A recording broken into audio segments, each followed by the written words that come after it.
നമ്മുടെ ടിൻഡുവിനെ ഒന്ന് നന്നാക്കി എടുക്കാൻ എന്താ ഇപ്പൊ ചെയ്യാ? ശരിയാ, ഒടുക്കത്തെ വികൃതി കാരണം ശരിക്കും അടുത്തു തുടങ്ങി. എനിക്ക് തോന്നുന്നത് ഈ വികൃതി കൂടാനുള്ള മെയിൻ കാരണം അവന്റെ ഈ TV കാണല.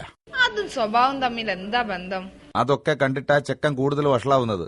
ഇന്നലെ പറയാ എനിക്ക് ആ സീരിയലിലെ മഹാദേവനെ പോലെ പോലീസ് ആവണമെന്ന്, നാട്ടുകാരെ മൊത്തം ഇടിക്കണമെന്ന്. ടിൻഡുവിന്റെ അച്ഛൻ പറയുന്നത് ശരിയാ. TV പിള്ളേരെ വല്ലാതെ ബാധിക്കും. TV ഒഴിവാക്കാതെ പിള്ളേരെ നന്നാക്കുന്ന വല്ല വിദ്യയുണ്ടോ ടൊപ്പായി ചേട്ടാ? പിന്നെ ഉണ്ടല്ലോ, അതാണ് കല. കലയോ? അവളെ നുള്ളിയതിനാ കഴിഞ്ഞ ആഴ്ച ഇവനെ ക്ലാസ്സിൽ നിന്ന് പുറത്താക്കിയത്. ആ കലയല്ല. കല എന്ന് വെച്ചാൽ ചിത്രം വര, ഡാൻസ്, പാട്ട്, അഭിനയം, അങ്ങനെ ഏതെങ്കിലും ഒരു ഐറ്റം പഠിക്കാൻ വിടൂ. പിള്ളേരുടെ മനസ്സൊക്കെ മാറും. എന്റെ റപ്പായി ചേട്ടാ, അവനെ എല്ലാറ്റിനും വിട്ടതാ. എന്നിട്ടോ എന്തു ചെയ്യും? ഇങ്ങേരുടെ മോനായി പോയില്ലേ, കലാബോധം വേണ്ടേ? അതും ശരിയാണല്ലോ. അമ്മേ, അച്ഛാ. ദൈവമേ വന്നു. അച്ഛാ, അച്ഛനല്ലേ പറയാറ് എനിക്ക് കലാബോധം ഇല്ലാന്ന്.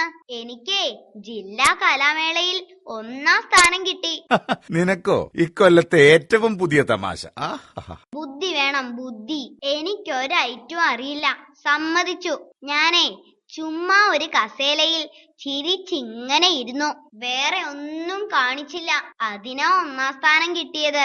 ചുമ്മാ ചിരിച്ചിരുന്നാൽ എങ്ങനെയാടാ 1ാം സ്ഥാനം കിട്ടുക? എന്റെ അച്ഛാ, ഞാനാണ് ഇത്തവണത്തെ ഒപ്പനയിലെ മണവാട്ടി.